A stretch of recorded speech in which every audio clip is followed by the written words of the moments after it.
Relationships have to grow. They have to change, they have to adapt, and both partners have to do it together. It's like a really complicated dance, and you're learning the moves while you do it.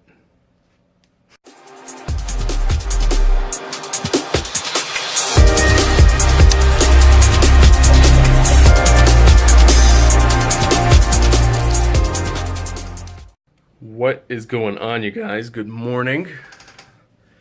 It is about 9 a.m. I'm in my office. I have been editing videos for about an hour, and I've still got my bedhead going on here, so don't judge me too hard. But this Sunday is Mother's Day, and this is the first, I guess the first legitimate Mother's Day, during which I'll be celebrating my wife as a mother.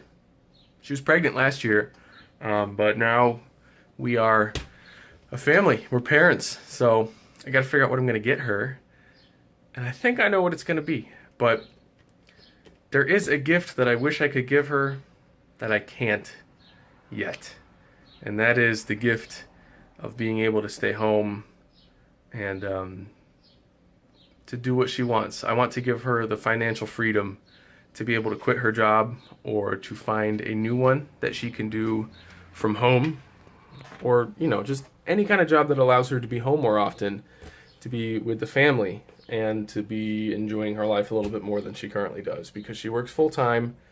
She's gone a lot, and I wish it didn't have to be like that. She has been working full-time for almost a decade. I mean, she was a student for half that time, but she still worked part-time, so being a student and having a part-time job is basically like being full-time, except you're getting poorer. When you're working full-time, you might be saving a little bit of money. But man, she's a hard worker, and I always try to show appreciation for her, not just on holidays like Mother's Day.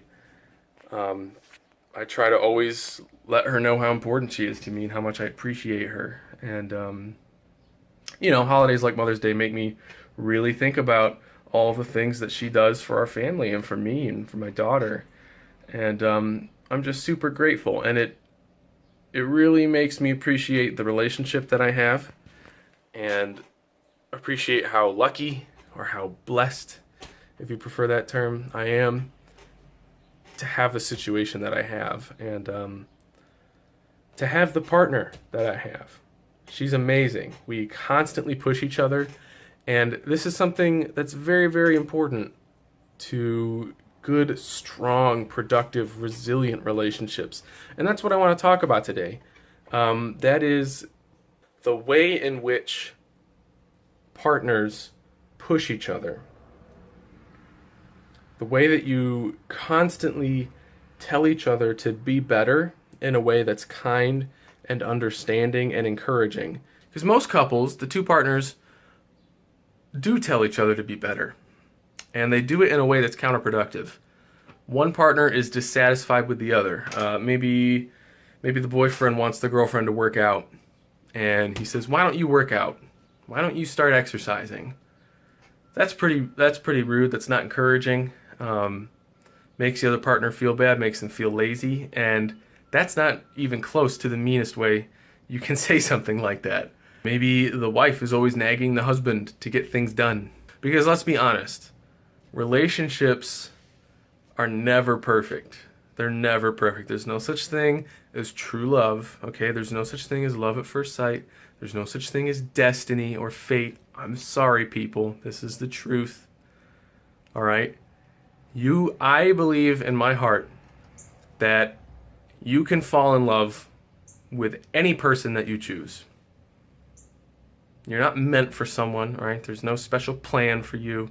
You can go out there, and because of circumstance, because of your upbringing, and because of your traits, you can fall in love with any given person. It can be good or bad. It just depends on how hard the two people are willing to work at it, how much compromise they're willing to make, and how much their puzzle pieces fit together from the start due to things like circumstance, upbringing, random chance, and traits. Of course I married Anna. Of course I fell in love with Anna. I've known her since I was like 5 years old. We went to the same school. Our families went to the same church when we were young. We've known each other forever. We're both total dorks. And our personalities are like black and white, like stark contrast. So we complement each other perfectly. Some couples, the two people are very similar. They share the same traits, and they make each other stronger because they bolster each other with the same, interests, the same personality. And other couples are opposites, like my relationship. Stark opposites. I'm very outgoing. I'm very extroverted. I'm very confrontational. I'm very positive and enthusiastic and excitable. Anna's more grounded. She's more introverted, a little more shy. She thinks before she acts. I act before I think. But we make each other stronger because my weaknesses are made up for with her strengths, and her weaknesses are made up for with my strengths. But your responsibility in a relationship is to be productive with your partner, okay? It is to find a way to support them, but also to support them in being better, to support them in getting better, to support them in growing, okay? Because it's not enough to just be good enough for each other. It's not enough to just be good enough to have a relationship. You have to be good enough to grow in your relationship. If you and your partner are just good enough to be together, you're good enough to get along, you're good enough to spend time together, that's okay, and it works for dating. But if you want a long-term relationship, you have to be good enough to grow together. Because if you want to start a family, believe me, there's a lot of personal growth involved with that. There's a lot of changes, a lot of adaptation that's required to do that. If you want to buy a home together and live together, you have to be able to grow. Anna and I have been together for over 6 years, and let me tell you, circumstances have changed. I've tried 5 different careers since she's been with me. The amount of patience she has had to exude with me is beyond me. I would not have had that kind of patience with her. I tried to start like 3 different businesses. I changed my major like 4 times in college. I went to 2 different colleges because I wanted to be an officer in the Army. And then I wanted to study communications. And then I wanted to go to medical school. And then I wanted to be a physical therapist. And then after that, I wanted to switch into environmental science. I've tried everything. That's how I am. I think of one thing, and for a week I obsess about it, and I go full force. And it either works or I drop it. She's nothing like that. She's consistent. Like I said, she's been working at vet clinics for almost 10 years. I've never done anything for probably more than 5. I feel like now with my current company, online coaching, I have finally figured out where I need to be, and it's taken me this long to get there. But without Anna's willingness to grow with me, to adapt with me, and to unconditionally support me, I never would have gotten here. I don't think I could have done it alone either. I needed her to do this. I needed her to be with me on this journey as the most important part of my support network, and as a partner, and as someone to talk to and vent to. You have to be able to push your partner to be better and to be able to do it in a way that's productive. And if you are not the kind of person that pushes your partner and motivates people, then you need to find a partner who can motivate you and push you to be better. Because if you're not growing, you're dying. And that's especially true for a relationship. If your relationship is not growing and getting stronger and moving somewhere, then it's stagnating. And you can't stay the same person forever, okay? Because one of you will change eventually. One of you will eventually want to get married. One of you will eventually want to buy a home. One of you will eventually want to move. It doesn't matter. One of you is going to do something. And if the other person's not willing to change, you just wasted all that time, all that energy, all that emotion. So I could pretend to be a relationship therapist all day, but I think you guys get the point. Relationships have to grow. They have to change, they have to adapt, and both partners have to do it together. It's like a really complicated dance, and you're learning the moves while you do it.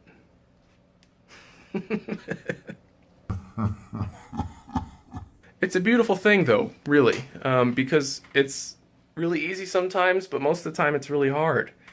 And if you know that, and you simply accept it, and talk about it with your partner, and you're both willing to go through the pain of learning, it's just a really fun ride that you get to be on together.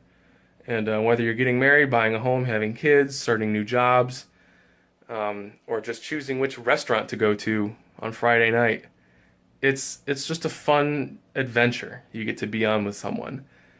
So choose the right person and make sure that this is someone who's willing to undergo change with you and to grow with you. Because the last thing you want is a stagnant relationship that doesn't change. If you have anything that's even remotely close to a growth mindset, you're going to need someone who's on the same page as you. Because if you're trying to grow stronger, if you're trying to get in shape, if you're trying to do self-improvement, if you're trying to teach yourself something, any kind of growth that's trying to take place requires fertile ground, all right? It requires the correct environment. And the person that you spend 90% of your time with is a huge part of that environment. So just think about growth. Think about expressing appreciation. Think about how you can support your partner in a way that benefits them and how they can support you in a way that benefits you. And just be thankful. So anyway, happy Mother's Day to all the mothers out there. Hope you're having a wonderful weekend. Talk to you guys soon, all right? Good luck.